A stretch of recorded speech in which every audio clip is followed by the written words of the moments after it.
Morning, Trainiacs. Got a shipment from Shimano, aka Laser Helmets, and today we're going to talk about visored versus non-visored helmets when it comes to your helmet selection. I gotta say, non-visored certainly is better looking, so you can see my pretty face.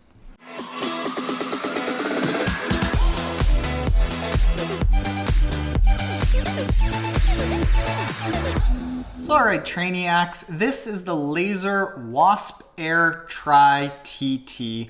This is the Laser TARDIS. This is kind of a slightly less high-end version of the Wasp Air Tri. Now, it's largely based on the same principle. When you are selecting a triathlon helmet, what you want to have is ideally you want your head to basically mesh into this one piece where your head kind of just transitions into your shoulders and your upper body. And that's how you end up becoming as aerodynamic as possible. Back in the day, there used to be these long tail helmets that were like they'd be 18 inches in behind people's heads. But what's been happening with helmets lately is that these super long tail helmets have actually kind of become less popular, and these slightly long but blunt rear edge helmets have been a lot more popular, because what happens, like actually practically speaking, is that over the course of a half Ironman and Ironman, people tend to look down at their power meter.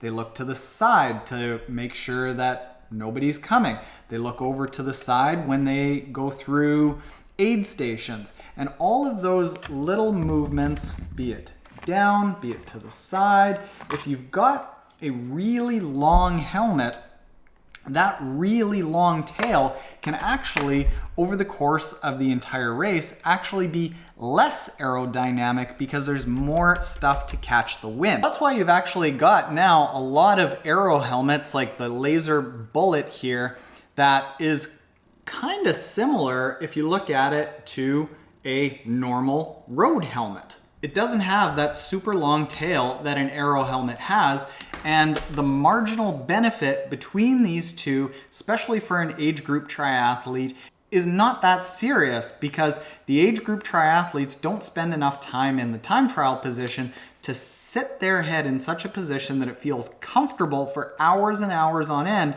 and consciously train themselves to not be doing this. So in a lot of cases, these helmets will be better options. But let's say that you do put in a lot of time in the time trial position and you are willing to invest that focus to just sit down and get your head fixated and comfortable and build up those neck muscles so that you can get one of these longer, more aerodynamic helmets. In that case, do you go with a visor or no visor? Well, Cam Worf, in his pro triathlon training bike course that you can go check out at protriathlontraining.com, and up until the end of April with the code PTTLaunch20, you can get yourself 20% off any course. He said that the aero testing between visor and no visor has actually showed no serious benefit to having a visor. And Cam Worf himself has actually gone both ways. In 2017 in Kona, he had a slightly aero helmet with a short tail because he hadn't trained his head to not move around, and he had sunglasses. Fast forward to 2018, when again he set the bike course record, he had more of a longer tail helmet where he had a visor on it.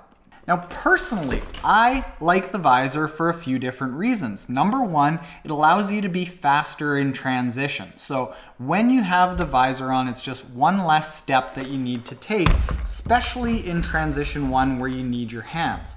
So what you're able to do with a visor is boom, put it on, snap it in if you hadn't have pulled off the clasp, but you can snap it in very quickly, and then you have your hands free to wheel your bike through transition. If you have to do the opposite, where you have to put some glasses on first and then put the helmet on, ooh, I don't know why, but that looks funny. It's just one extra step that you have to do before you can wheel that bike out of transition. Now, the smart people out there are going to be saying, well, hey, Taren, if you end up running with the glasses and you've got a visor on your helmet, you still are going to have to put on the glasses in transition 2.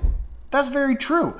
But what you're able to do in transition 2 really quickly is take the helmet off, and then what I like to do is have a hat filled with my glasses and with all my nutrition that I need to have for the run portion of the race all together, and then I just pick up the hat, and it's a lot easier to end up putting on those glasses actually while you're running, saving yourself transition time because you don't need your hands to be held on the bars of the bike, wheeling the bike through transition.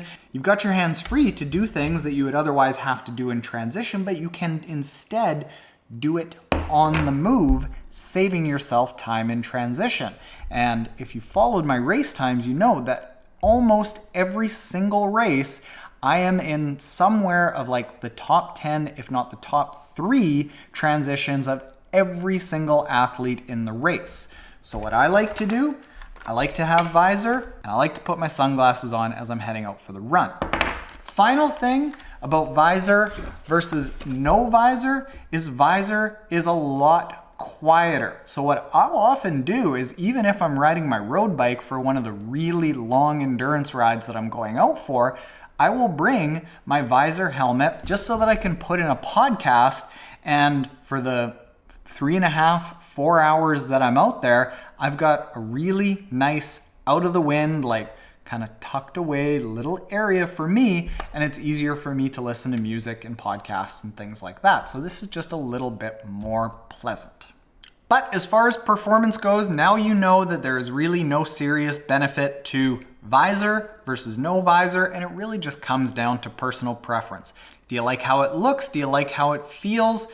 What type of person are you? Are you a visor person or a non-visor person? That's up to you, but the performance is going to be the same.